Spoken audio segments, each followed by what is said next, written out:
You asked me this earlier. I don't even know when it was, but you asked me earlier, like if I would move out there. Right. I just, man, I know some people who are doing really good work out there, and for me, I want to just, I don't care where I am geographically located. I just care about being in a community of good people who are like doing good work, Yeah, and that's for all that I sure. really care about. So, Finding so your crew. absolutely, Yeah. that are really like, it's, I don't know, it's a famous quote, but I don't know who it is. It's like, if you're the smartest person in the room, then you shouldn't be in that room, or it's like something along those lines. Right. So that's kind of how I feel about like who, when I'm intentionally deciding who I want to surround myself with.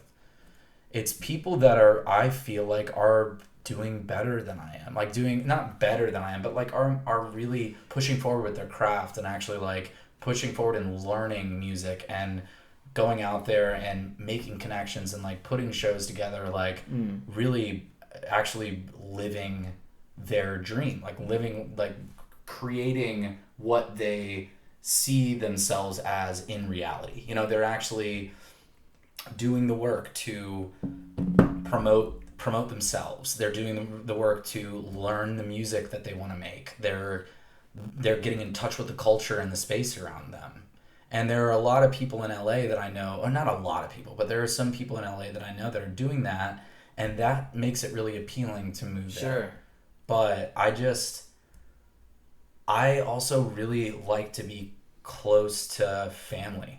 So like Mm. it's just so far away, and I know that I've really come to like, it's an internal struggle and that I'm having about that is part of me is just like, that's how I feel, very just naturally, authentically, I feel connected to my family and wanting to stay in close proximity Right. to them.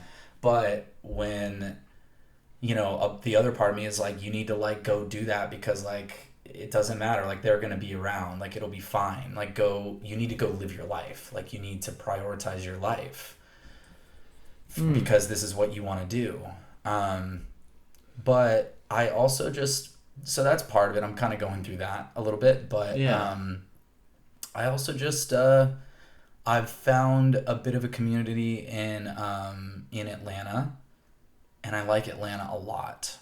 And it's very That's good. close too. Yeah. It's very close. It's a 4 hour drive. If anything, I can come back and I like to be close with family because for me, it's all just stems from my need for community. It's like I love my family and I love my found family, which are all of my friends, like Mm-hmm. you are a part of that, it's like Sure. I like to be close to the people that I actually really, really care about, Sure. and going out to LA or something like that and making friends with people to make connections, like that would probably be good for my music career.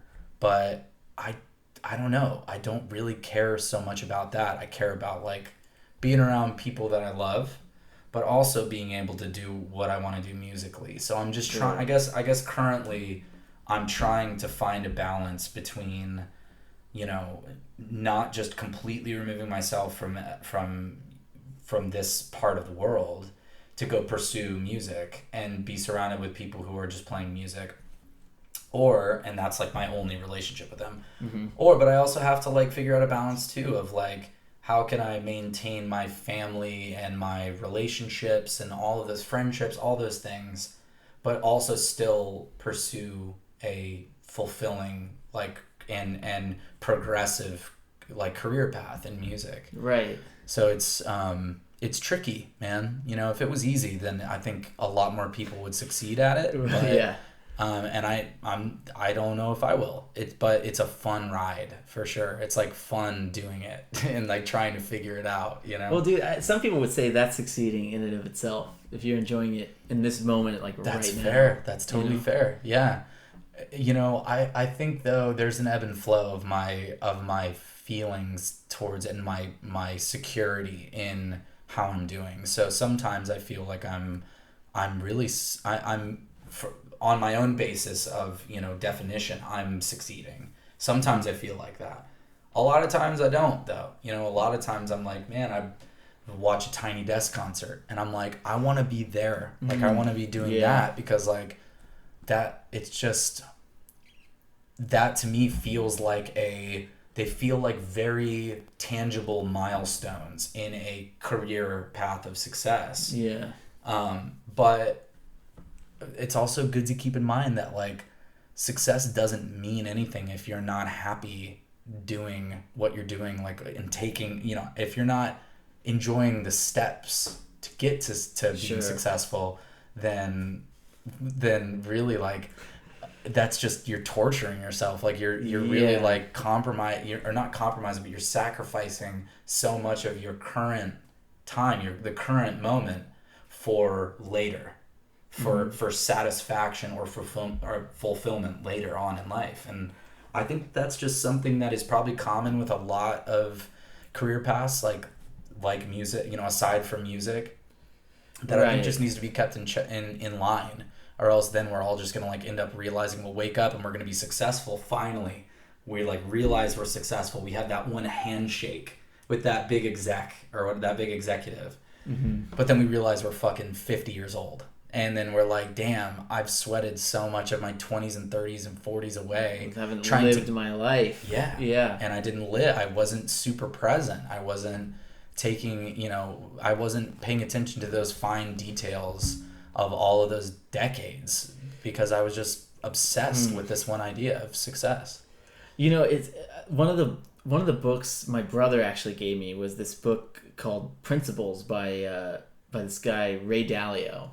He runs, like, one of the, you know, most, I don't know about now, I don't know how they're doing, but it's he at least at one point, his hedge fund, Bridgewater Capital, was, like, really successful hedge fund. And he was, like, you know, some prominent business guy. But I read his book, and I liked the book because it was, like, separated into, like, it's basically, the whole idea is principles, like, of life, you know? Yeah. And I like the way he put it, where he's like, look, you got to balance kind of, like, you got to determine what you want out of life in terms of, like, do I want to make an impact or do I want to enjoy life? And he's like, oftentimes... That's an important question. He was like... That's a very important He's question. like, I find that oftentimes when you're doing one of those things, you're actually fulfilling the other one, like, as you're doing it. Interesting. Well, then, that's interesting, though, because then at that point, then what is the point of the question? Like, at that point, the question doesn't mean anything. Yeah. It's already been answered. Well, and I that's why from that I kind of started getting into this idea of, like, stoicism, which is, I just started reading Marcus Aurelius's book. Sure. Yeah. Yeah. Which interesting choice in books. I respect it. I definitely respect it. I don't know how I got into it, but I just sort of did. And I was perusing your selection. Oh, really? Here. Yeah. You have some really solid ones. Yeah. I don't know, just some of that stuff in there is like. But it's old. Yeah. But I love that too, because I also really am. I have a penchant for nostalgia.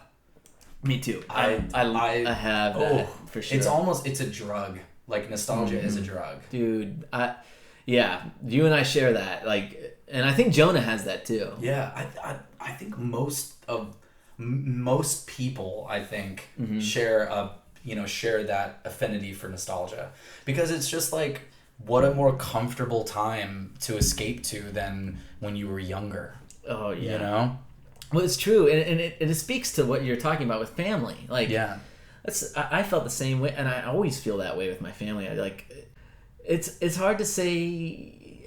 I don't even know if I could say something like that could outdo family, you know? I think for me at least, family is at the same level of priority as career. You know, it's like I strive to, not only with the family that I've come from, but the family that I will eventually create myself. Right. That will have the same amount. Actually, I mean, shit. The family that I create for myself should always take first priority. Right. You know. And it's kind of integrated into that of, like, well, you're gonna have to, like, you know, I don't, not necessarily, but, like, for the most part, I think, like, it's just sort of ingrained in our society as, like, okay, well, if I'm gonna have a family, I'm gonna have to be the one that's, like, be a provider and provide. Provider. And I mean, well, see, that's kind of a very positive thing though that I think that's come out of just living in the age that we live in is that like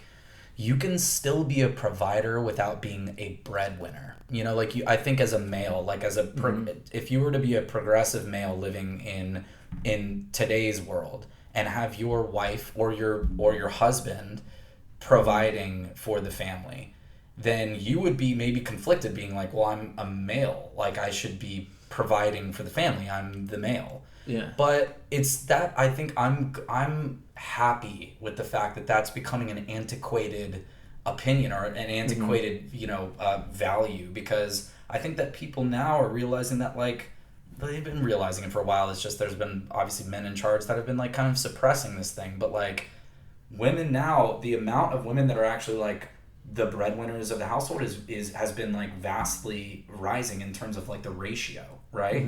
Yeah. But the good thing about that is what comes with that is a more societal acceptance to like men not having to just be genetically obligated to be the breadwinner. You can still be a provider by being by raising your kids and by doing what you love.